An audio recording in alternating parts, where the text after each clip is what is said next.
गोस्वामी जी महाराज पूर्व प्रसंग में वर्णन किए। श्री रघुनाथ जी श्री भरतलाल जी को सिखावन दे रहे हैं।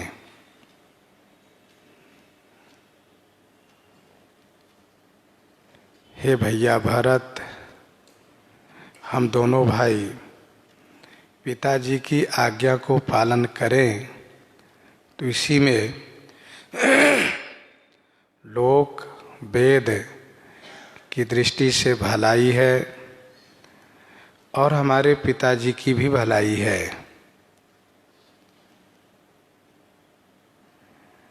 वैसे गुरुजनों की आज्ञा पालन करते हुए बुरे मार्ग पर चलने पर भी कभी नुकसान नहीं होता है,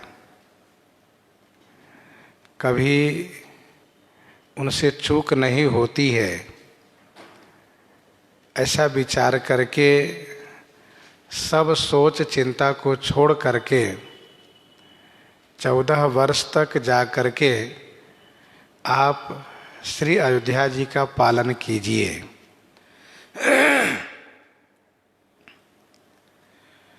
देश, कोष, पुरजन, परिवार, इन सब की जिम्मेदारी, देख रेख, सार संभाल श्री गुरु जी के चरण कमल के रज के माथे है। आपको तो केवल इन सब के सिखावन को पालन करते हुए पृथ्वी, प्रजा और राजधानी को पालन करना है। आपके अमात्य, मंत्री, गुरुजन सब आपके साथ हैं। राजा को होना कैसे चाहिए, इस संदर्भ में प्रभु ने कहा, मुखिया मुख सो चाहिए, खान पान कह एक, पालय पोसय सकल अंग, तुलसी सहित विवेक। मुखिया मुख सो चाहिए, खान पान कहाँ एक।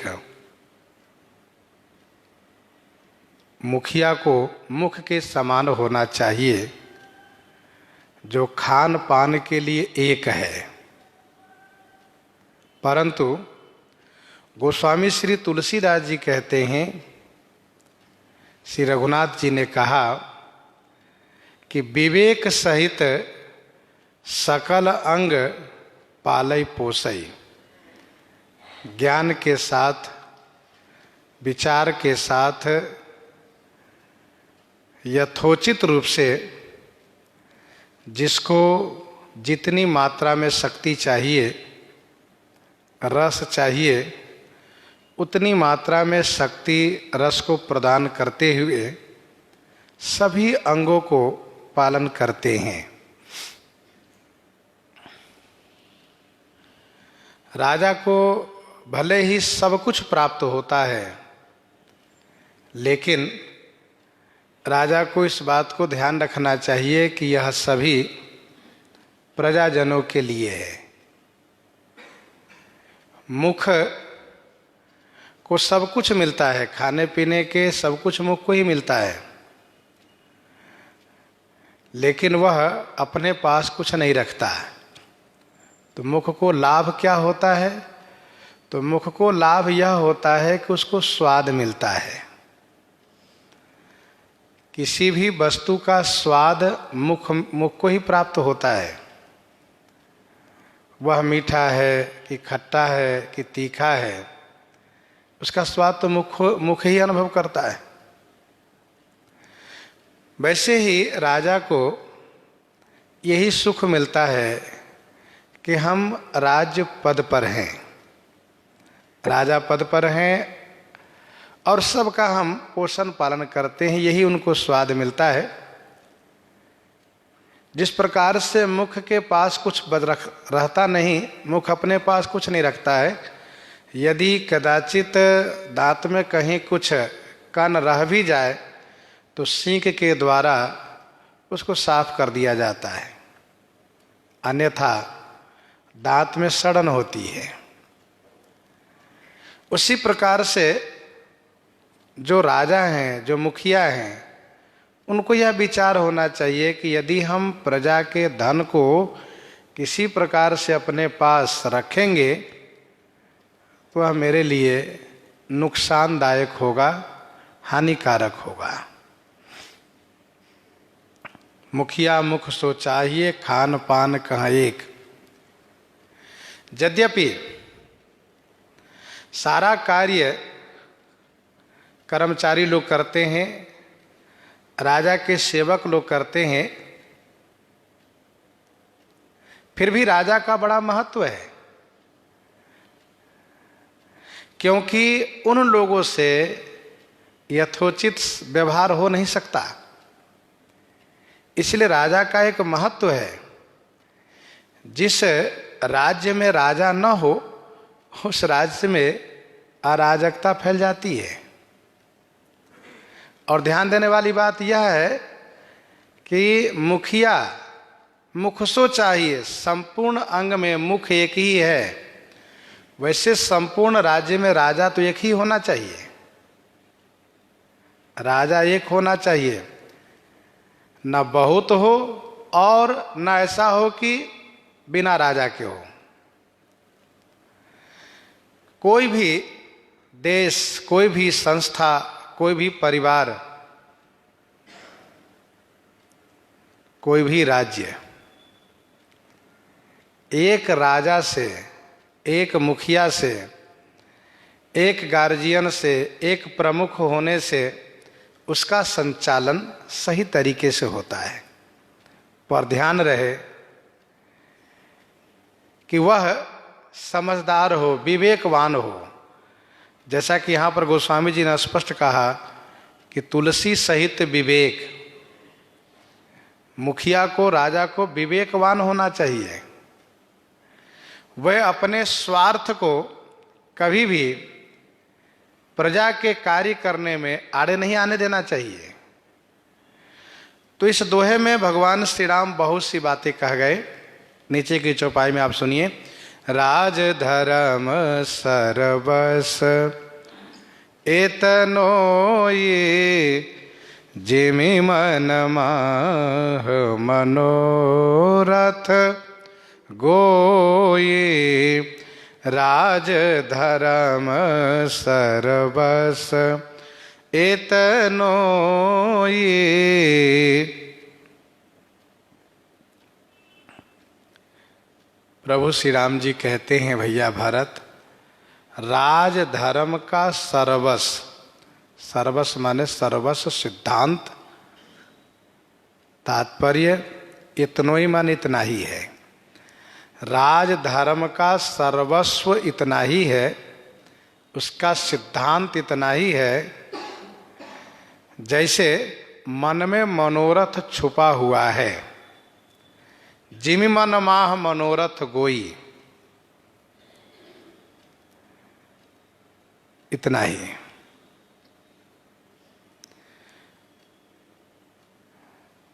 राज धर्म सर्वस्व इतनोई, नीति इतनी ही है। एक दोहा, एक चौपाई में गोस्वामी जी ने राज धर्म के संदर्भ में कहा, जिस प्रकार से मन के भीतर मनोरथ गुप्त रहता है, वैसे ही इस दोहे में और एक चौपाई में, इस चौपाई में राजनीति का सिद्धांत गुप्त है। थोड़ा सा खुलासा आप इस रूप में समझें, प्रकट रूप में, खुलासा रूप में, कि मन में तमाम प्रकार के मनोरथ छुपे हुए रहते हैं।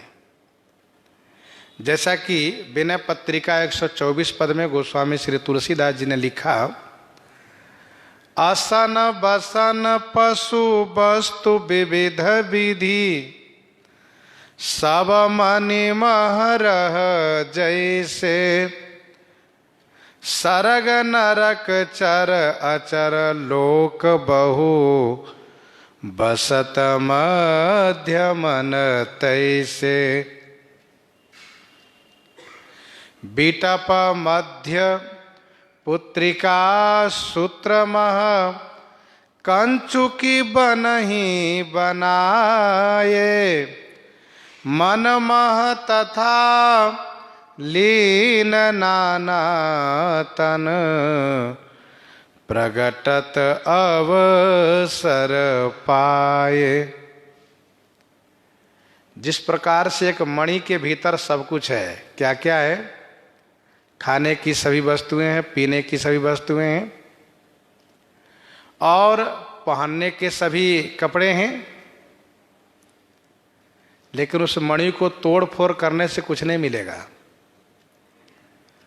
उस मणि को जौहरी के पास ले जाने से, उनके हाथ बेच देने से पैसे मिलेंगे, और फिर उन पैसे से आप अपने मन के अनुरूप जो वस्तुएं चाहें ले सकते हैं। वस्तुएं सब उस मणि से ही प्राप्त हुई, लेकिन वह मणि देखने में बहुत छोटी थी,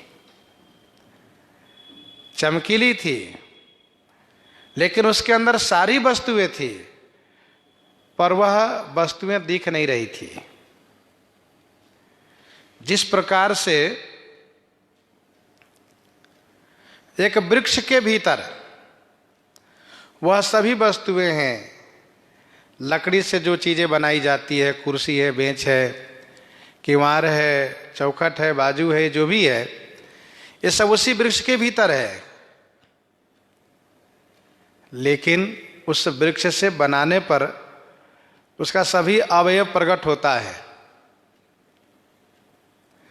जिस प्रकार से एक धागे के अंदर सभी प्रकार के कपड़े हैं, चाहे हम कटी में पहनते हो, चाहे शरीर में पहनते हो, सिर में पहनते हो, पाँव में पहनते हो, सभी प्रकार के वस्त्र धागे से ही बनते हैं। लकड़ी के सभी यंत्र काठ से ही बनते हैं। उसी प्रकार से मन में सभी स्वर्ग, नरक, अपवर्ग ये सब बसे हुए हैं, तथा मन में सब प्रकार की चीजें बसी हुई है, और मन में सभी प्रकार के शरीर भी बसे हुए हैं, जो आकर 4,84,000 जोनि भ्रमतिया जीवा विनाशी, सभी शरीर मन में बसे हुए हैं। क्योंकि शरीर मरता है, न कि मन मरता है। मन नहीं मरता, मन तो साथ रहता है हमेशा। तो समय पर सब प्रकट होता है, सब समय से प्रकट होता है।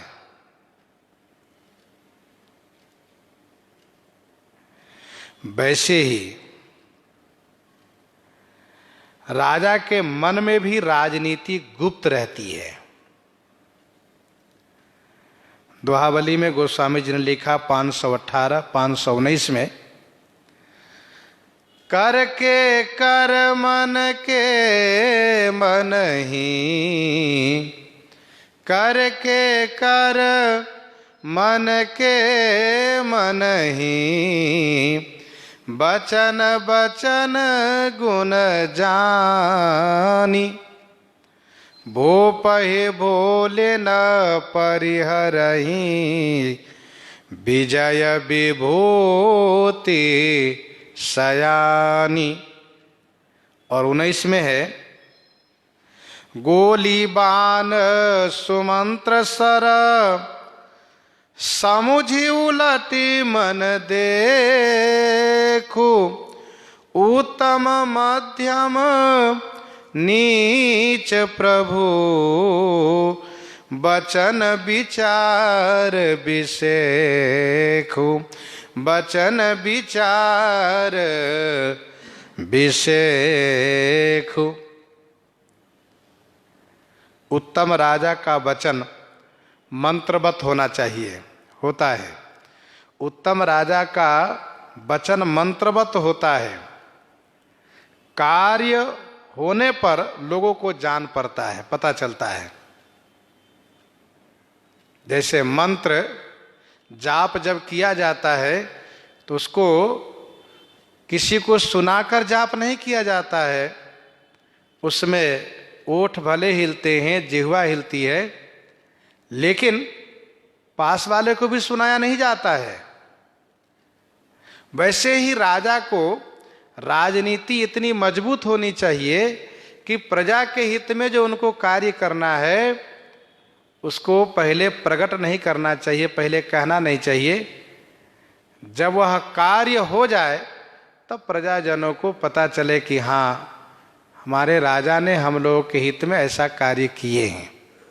तो उत्तम राजा का वचन मंत्रवत होना चाहिए, कार्य होने पर प्रकट हो। मध्यम राजा का वचन बाणवत होता है, बाण के समान, अर्थात वह कहते हैं तो करते भी हैं।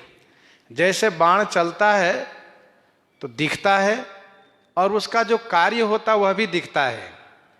तो मध्यम श्रेणी के राजा वे होते हैं जो कहते हैं तो पूरा करते हैं, और वैसे भी राजा के वचन का मोल होता है।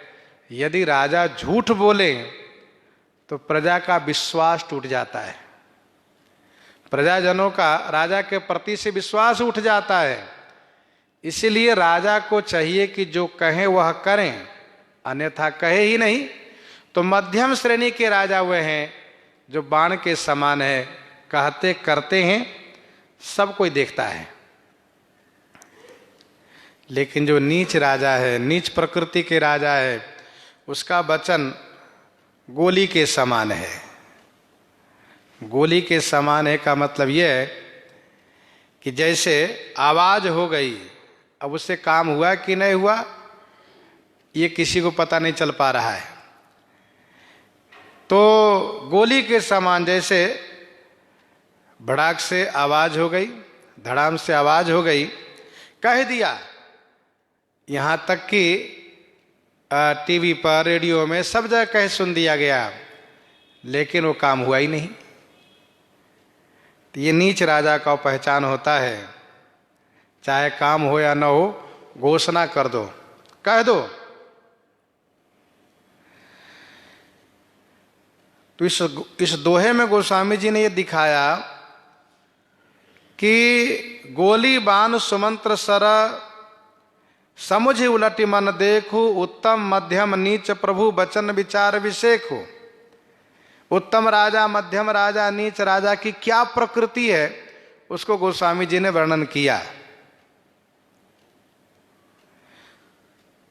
कुछ लोग कहते हैं गोस्वामी जी एक संत हैं, भला राजनीति से कैसे परिचित हैं? भाई, राजनीति का वर्णन भी धर्म शास्त्र में ही होता है। और गोस्वामी तुलसीदास जी नहीं जानेंगे तो और कौन जान पाएगा? जो धर्म शास्त्र के ज्ञाता होते हैं वही बढ़िया से धर्म नीति, राजनीति को समझ पाते हैं, जान पाते हैं।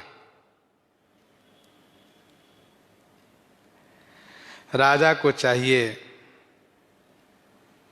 कि राजनीति को गुप्त रखें, अपने मन में राजनीति को गुप्त रखना चाहिए, समय पर मंत्रियों से कहना चाहिए,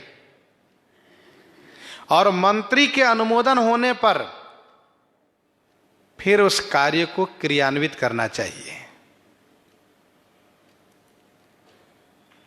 साथ साथ हम आप यदि अपने आप में देखें तो मन राजा है और हमारे आपके नेत्र ही मंत्री है। मन राजा है, नेत्र ही मंत्री है। मन सो और महीप नहीं, मन सो और महीप नहीं, दृग सो नहीं दीवान, दृग दीवान जही आदरे, मन ते हाथ बिकान।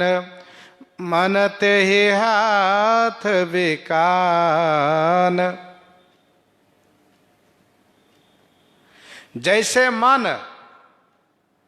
सभी इंद्रियों को अपने बस में रखता है, जैसे मन सभी इंद्रियों को अपने बस में रखता है, वैसे ही राजा को चाहिए कि सभी राज कार्य के कर्ता को अपने अधीनस्थ रखें।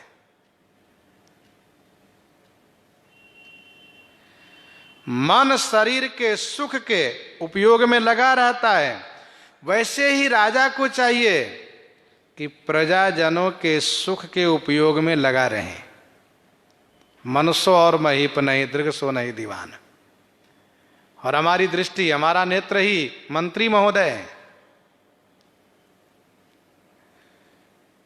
तो हम आप अपने मन और दृष्टि से ही, नेत्र से ही इस तथ्य को, इस बात को भली भांति समझ सकते हैं।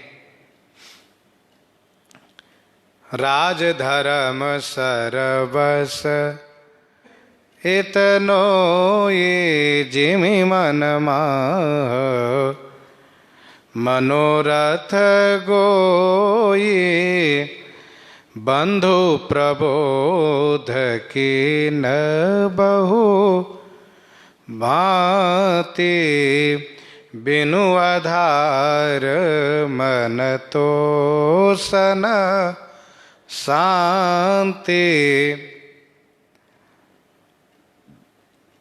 बंधु प्रबोध किन्ह बहु भांति। बंधु भैया भारत को श्री रघुनाथ जी बहुत प्रकार से प्रबोध किए, परंतु बिना आधार पाए श्री भरत के मन को न तो संतोष हो रहा है और न शांति मिल रही है। प्रभु ने श्री भरत को बहुत प्रकार से प्रबोध किए, बहुत समझाया प्रभु ने। गीतावली अयोध्या कांड 75 पद में गोस्वामी जी ने लिखा है, श्री रामभद्र जी कहते हैं कि काहे को मानत हानि ही ये हो। जितने शुभ गुण सद्गुण हैं सबको सहारा तुम ही दे रखे हो। भैया भरत, ये 14 वर्ष के दिन कैसे बीत जाएंगे पता नहीं चलेगा, कुछ दिन की ही तो बात है। धैर्य धारण आप करिए और अयोध्या के राज्य को संचालन कीजिए। इस प्रकार से प्रभु बहुत तरह से समझाए। श्री अयोध्या जी आप लौट जाइए इस संदर्भ में, प्रजाजनों को पालन कीजिए इस संदर्भ में, गुरुजनों के सिखावन को हमेशा ध्यान रखिएगा, मानते रहिएगा इस संदर्भ में बहुत समझाए। लेकिन श्री भरत लाल जी ने अवलंब मांगा है। सो अवलंब देव मोहि देई, सो अवलंब देव मोहि देई, अवधि पार पावों जेहि सेई। इसलिए बिना आधार पाए न तो मन को संतोष है और न मन में शांति मिल पा रही है। भरत शील गुरु सचिव समाजो, सकुच स्नेह विवश रघुराजो। भरत शील गुरु, श्री भरतलाल जी का शील स्वभाव, उनका स्नेह, गुरुजी और मंत्री समाज का संकोच, श्री रघुनाथ जी दोनों के विवश हो गए। श्री भरत के शील स्वभाव स्नेह, गुरुजन मंत्रीजन समाज का संकोच के विवश हैं रघुनाथ जी।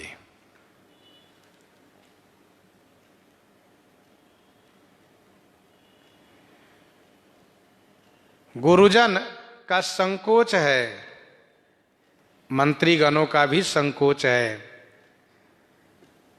वे लोग कह सकते हैं मन ही मन कि जब विदा ही करना है तो फिर विदा कर देना चाहिए।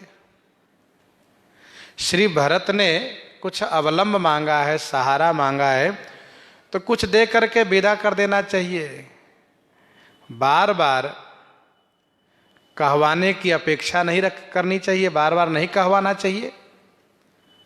अर्थात श्री राम जी को गुरुजनों और मंत्रीगणों का संकोच है कि लोग कहीं ये न सोचे कि जब विदा ही करना है तो फिर विलंब क्यों, और यदि कुछ देना ही है तो दे करके फिर विदा करिए,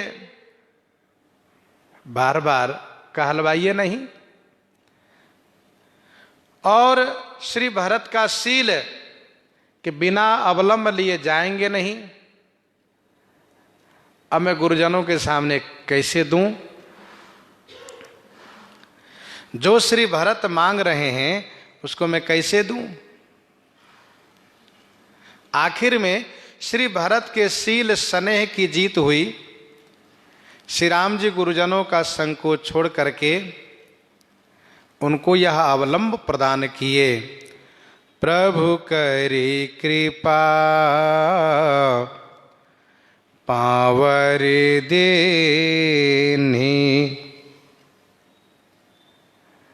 सादर भरत शीस धरि लेनी। प्रभु करी कृपा पावरे देनी। प्रभु श्री रामभद्र जी ने कृपा करके पांवरी दिन ही माने अपनी चरण पादुका प्रदान किए।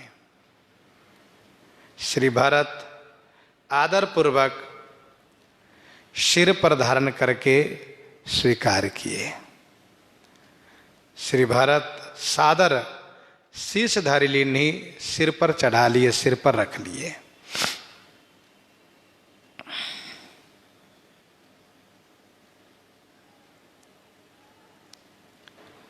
यह स्वर्णमय पादुका है। इस पादुका से सभी का योगक्षेम होगा, ऐसा श्रीमद् वाल्मीकि रामायण में स्पष्ट वर्णन है। प्रश्न ये उठता है कि श्री रघुनाथ जी तो पादुका पहन करके यात्रा में आए नहीं हैं। बिनु पानहीन पयादे ही पाए, बिनु पानहीन पयादे ही पाए, शंकर साखी रहे यही घाये। श्री भरतलाल जी कहते हैं, यद्यपि कुछ संतों ने कहा कि पन ही नहीं धारण किए थे, लेकिन चरण पादुका पहन के आए थे, परंतु इस बात की कहीं पुष्टि नहीं है। कवितावली, गीतावली आदि में चरण में कांटे लगने की बात कही गई है, और गोस्वामी जी ने मानस जी में भी स्पष्ट किया है कि ध्वज कुलिस अंकुश कंज जुत बन फिरत कंटक किन लहे। तो श्री राम जी चरण पादुका धारण करके आए थे, खराऊं पहन कर आए थे, इस बात की पुष्टि कहीं नहीं हो रही है।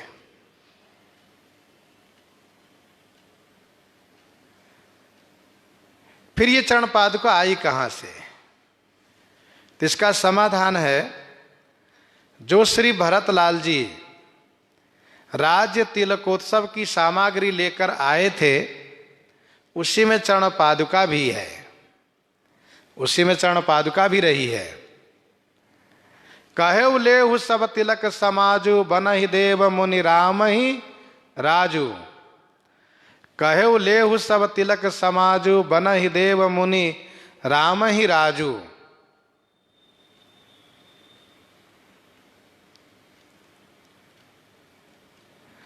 उसी में चरण पादुका भी लेकर आए थे। और इस बात की पुष्टि श्रीमद् वाल्मीकि रामायण और अध्यात्म रामायण दोनों से होती है। स्वर्ण भूषित इस चरण पादुका को श्री भरतलाल जी ने श्री रघुनाथ जी के सामने रखा है और प्रार्थना किया है कि प्रभु आप इसे धारण करिए, अर्थात आप अपना चरण इस पर रखिए और फिर मुझे यह प्रदान कीजिए, इसी से संपूर्ण राज्य का योगक्षेम होगा और मैं इन्हीं की सेवा करके 14 वर्ष तक जीवन धारण कर पाऊंगा।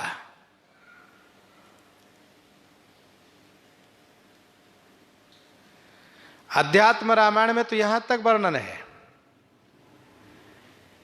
कि श्री भरतलाल जी वापसी में महर्षि श्री भरद्वाज जी के पूछने पर यह कहते हैं कि हमारे गुरु श्री वशिष्ठ जी के कहने पर श्री रघुनाथ जी इस चरण पादुका पर अपना चरण रख करके और फिर यह चरण पादुका हमें प्रदान किए हैं। मानसकार केवल इतना ही कहते हैं कि प्रभु करी कृपा पांवरी दीन्ही। अध्यात्म रामायण से यह बात स्पष्ट हो रही है कल्पभेद से कि गुरु श्री वशिष्ठ जी ने भी कहा है कि हे रघुनंदन, आप अपनी चरण पादुका भरत को प्रदान कीजिए। और मानस से इसका समन्वय यह हो सकता है इस प्रकार से कि जब श्री राम जी श्री भरत द्वारा प्रेषित चरण पादुका को देखते हैं तो उसी वक्त गुरु श्री वशिष्ठ जी कहते हैं कि हे रघुनंदन, आप इस चरण पादुका पर अपना चरण रखिए और यह चरण पादुका भरत को प्रदान कीजिए। गोस्वामी श्री तुलसीदास जी महाराज यह कह रहे हैं कि प्रभु श्री रघुनाथ जी ने कृपा करके, प्रभु करी कृपा पांवरी दीन्ही, सादर भरत शीस धर लीनी। प्रश्न ये उठता है कि चरण पादुका ही क्यों दिए? इसका उत्तर यह है कि और कुछ देने योग्य वस्तु भी तो नहीं थी। यदि बलकल देते हैं, जो वस्त्र धारण किए हुए हैं वह वस्त्र देते हैं, तो इसका मतलब यह हुआ कि आप भी वनवासी बन के रहना। इसलिए वस्त्र न दे करके चरण पादुका दिए। और चरण पादुका देते हुए प्रभु ने मानो ये कहा कि यह देखने में भले दो है पर है एक। यह देखने में भले दो खराऊ हैं लेकिन है एक। वैसे ही हम दोनों भाई देखने में भले दो हैं लेकिन है हम एक। बांटी विपत्ति सब ही मोहि भाई, तुम्हें अवधि बड़ी बड़ी कठिनाई।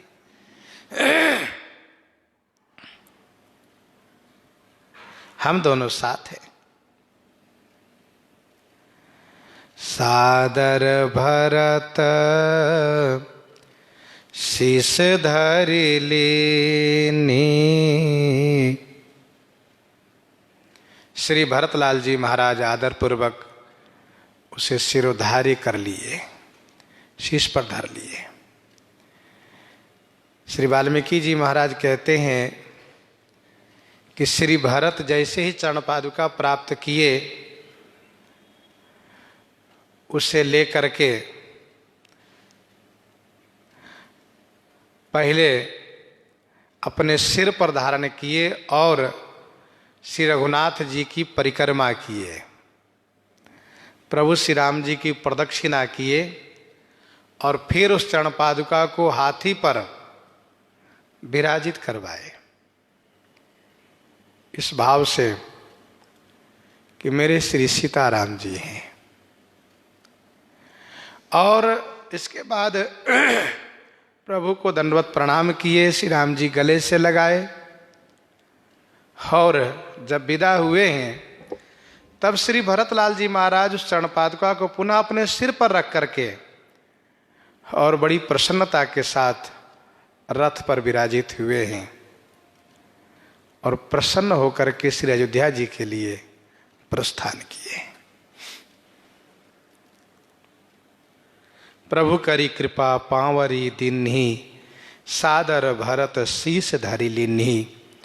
गोस्वामी जी कहते हैं कि श्री राम जी कृपा करके अपनी पांवरी, अपनी चरण पादुका प्रदान किए हैं। श्री भरतलाल जी आदर पूर्वक उसे अपने सिर पर रख लिए हैं। चरण पादुका की महिमा गोस्वामी जी वर्णन कर रहे हैं। चरण पीठ करुणा निधान के, जनु जुग जामिक प्रजा प्राण के। चरण पीठ करुणा निधान के। करुणा निधान भगवान श्री राघवेंद्र के चरण पीठ, खराऊं चरण पादुका, ये जनु माने मानो प्रजा के प्राणों के रक्षा के लिए जुग जामिक, जुग जामिक माने दो पहरेदार हो गए। जामिक माने पहरेदार, रक्षक हो गए। श्री करुणा निधान रघुनाथ जी के यह चरण पीठ है। ये दोनों मानो प्रजा रूपी प्राण कह लीजिए अथवा प्रजा के प्राणों के रक्षा के लिए ये दो पहरेदार मिल गए।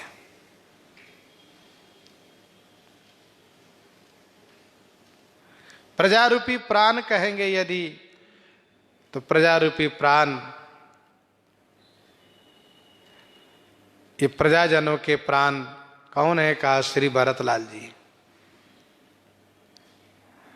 भरत प्राण प्रिय भेद सब ही के।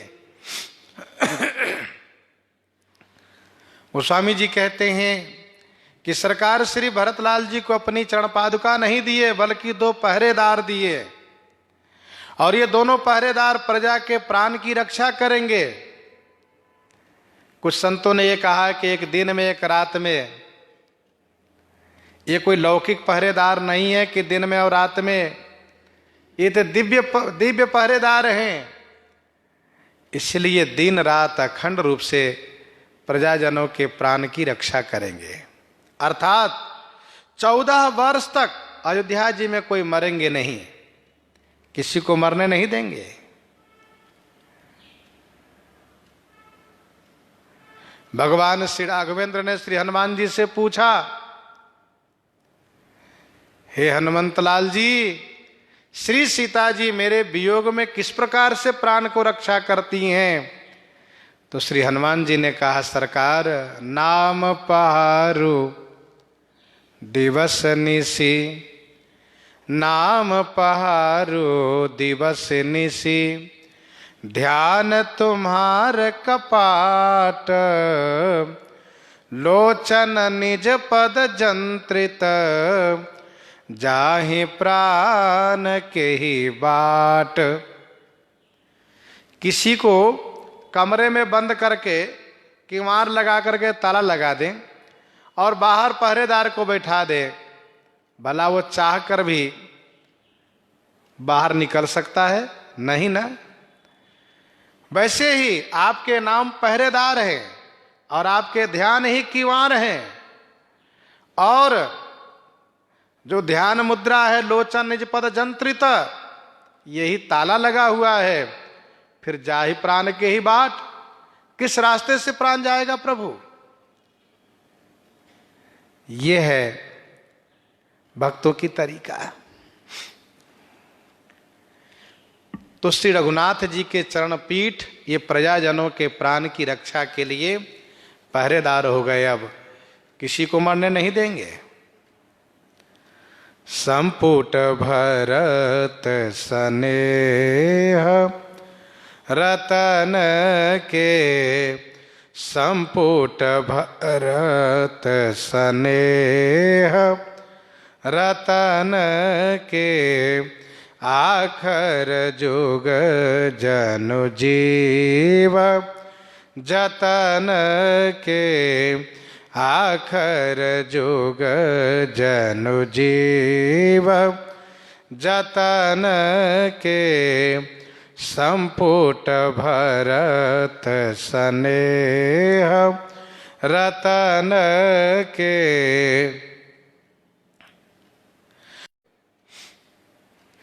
ये चरण पीठ संपुट भरत स्नेह रतन के, श्री भरत का स्नेह रत्नवत है। गूढ़ स्नेह भरत मन माही, रहई नीक मोहि लागत नाही।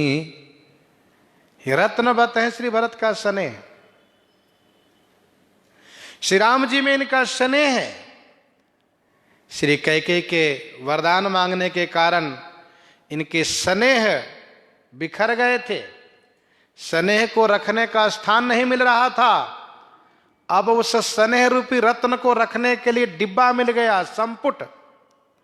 संपुट का दो भाग होता है, एक ऊपर का भाग जो ढक्कन रूप में होता है, एक नीचे का भाग जिसे पेंदी कहते हैं, नीचे वाला भाग होता है। वैसे खड़ाओं को तल भाग से दोनों को मिला दीजिए, खड़ाओं को तल भाग से दोनों को मिला दीजिए तो संपुट के समान भी हो जाता है। संपुट के समान। संपुट भरत स्नेह रतन के, आखर जुग जनु जीव जतन के। जतन माने जाप करने के लिए, जतन माने जाप करने के लिए। नाम निरूपण नाम जतन ते, सो प्रगटत जिमि मोल रतन ते। जतन माने जाप करने के लिए। जीव क्या जाप करें? तो जीव को जाप करने के लिए मानो दो अक्षर प्राप्त हो गए, र और म। र और म। आखर मधुर मनोहर दो, आखर मधुर मनोहर दो, वर्ण बिलोचन जन जिए जो। दो अक्षर र और म। इस खराओं के एक को आड़े खड़ा कर दीजिए और एक को सीधे रहने दीजिए, तो जिसको आड़े करेंगे वो हो गया र, और जो सीधा है वो म हो गया। तो र और म अर्थात जीव को जतन करने के लिए, जप जाप करने के लिए मानो दो अक्षर प्राप्त हो गए। गोस्वामी जी ने नाम की महिमा में यह कहा है कि ब्रह्म जीव सम सहज संघाती।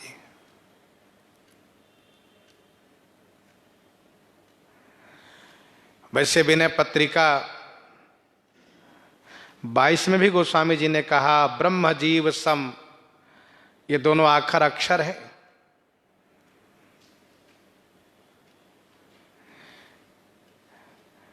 श्री मिथिलेश जी ने कहा ब्रह्म जीव इव सहज स्नेहु, ब्रह्म जीव का सहज स्नेह है।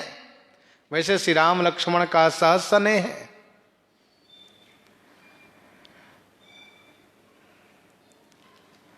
तो ब्रह्म जीव सम सहज संघाती। ये आखर जुग जनु जीव जतन के, जीव को जाप करने के लिए मानो दो अक्षर मिल गए। और कुल कपाट कर कुशल करम के, कुल कपाट कर कुशल कर्म के विमल नयन से वासुधर्म के कुल कपाट कर कुशल कर्म के विमल नयन से वासुधर्म के। कुल कपाट कर कुशल कर्म के विमल नयन से वासुधर्म के। कुल की रक्षा के लिए कपाट माने किंवारवत है। कुल की रक्षा, रघुवंश की रक्षा के लिए यह खराऊं, यह चरण पादुका कपाट माने किंवार के समान है। और कुशल कर्म करने के लिए कुशल कर माने हाथ के समान है ये। विमल नयन सेवा सुधर्म के। सेवा रूपी सुंदर धर्म, सेवा रूपी सुंदर धर्म करने के लिए विमल नयन, विमल माने स्वच्छ निर्मल नेत्र के समान है। विमल नयन सेवा सुधर्म के। कुल कपाट कर कुशल कर्म के विमल नयन सेवा सुधर्म के।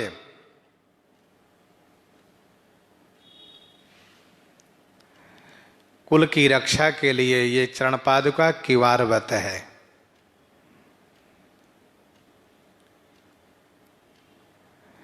किवार के दो पल्ले होते हैं, चरण पादुका भी दो है। कुशल कर्म करने के लिए ये कुशल हाथ के समान है, अर्थात ये चैतन्य है, यह चैतन्य है। आगे गोस्वामी जी कहेंगे, मांगी मांगी आयसु करत राज काज बहु भांति। मांगे मांगे आयसु करत राज काज बहु भांति।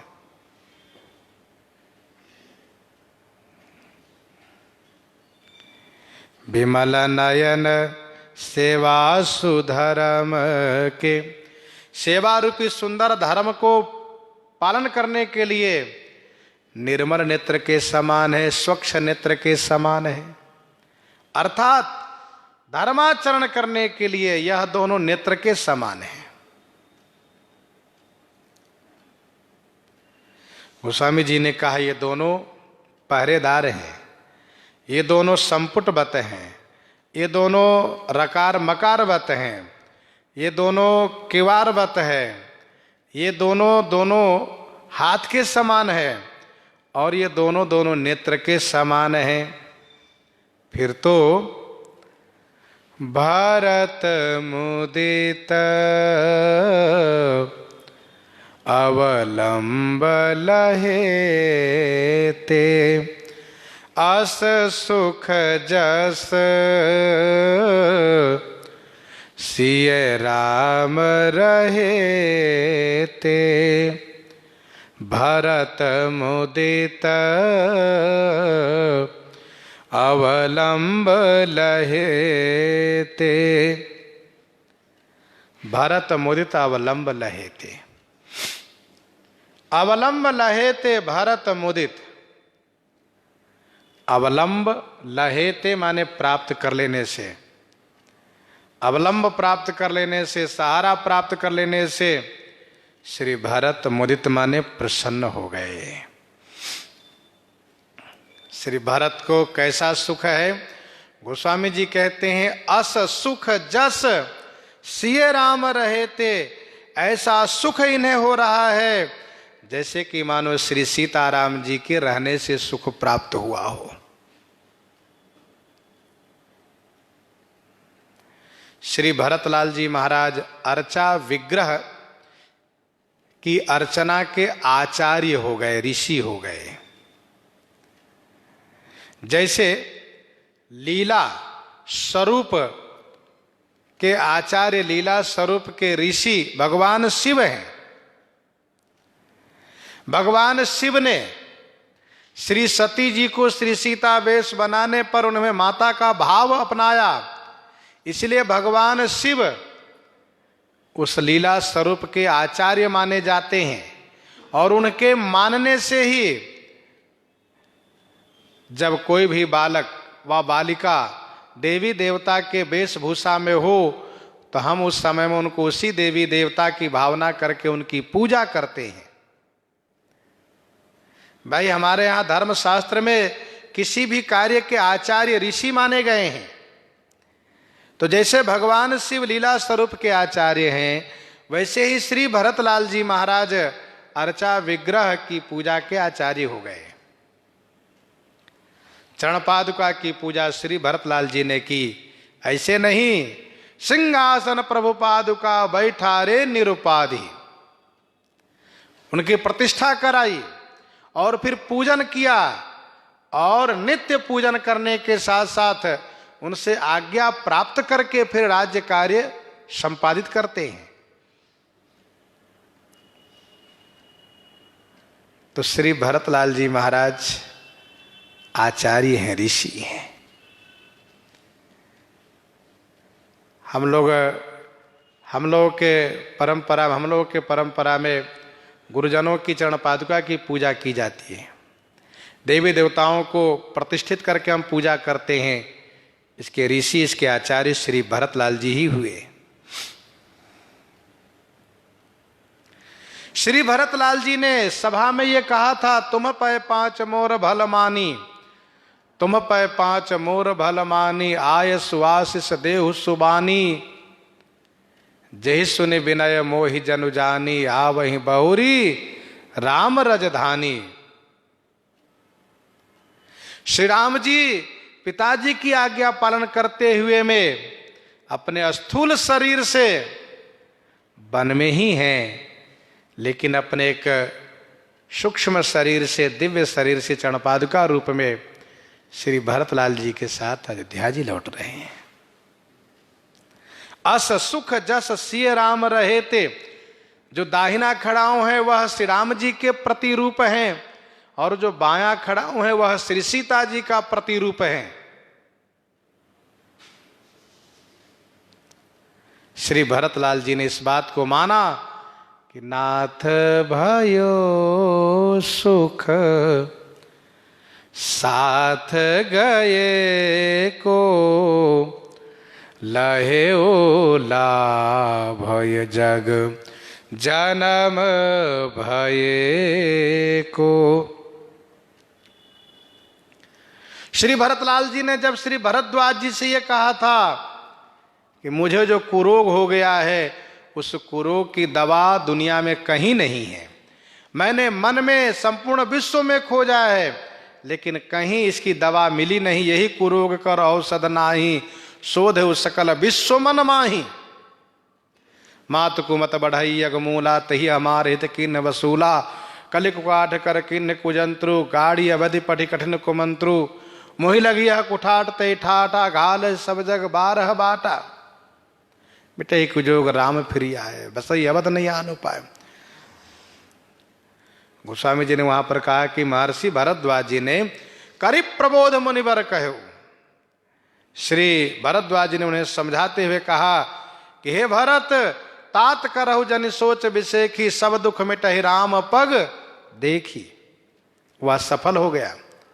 तात करहु जन सोच विषेखी, सब दुख मिटहि राम पद देखी, वह पूरा हो गया। श्री भरतलाल जी ने कहा था, प्रभु प्रसन्न मन सकुच तजी, जो जही आए सुदेव, सो सिर धर धर करहि सभा, मिटहि अनट अवरेव। वह अवरेव मिट गया। श्री भरतलाल जी को सुख प्राप्त हो गया।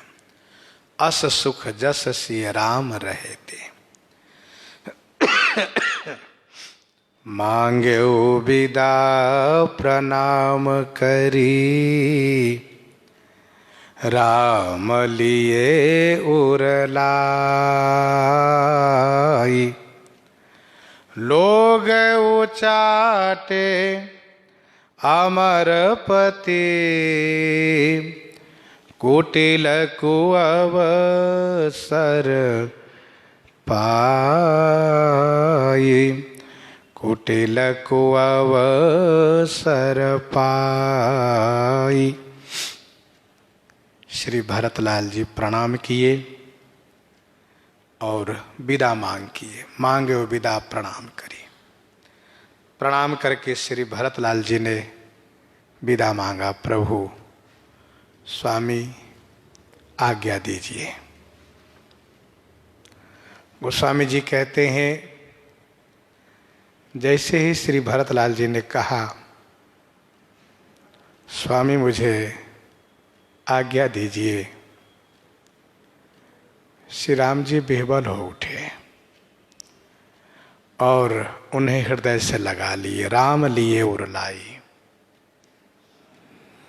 इसी बीच कुटिल अमरपति, कुटिल स्वभाव के अमरपति देवराजेंद्र को अवसर पा करके लोग उच्चाटे, को अवसर पा करके लोगों पर उच्चाटन का प्रयोग कर दिए, जिससे कि सबके मन में यह बात आ जाए कि भाई 14 वर्ष की तो बात है, हम लोग अपने अपने घर चलें, श्री राम जी को वन में रहने दें।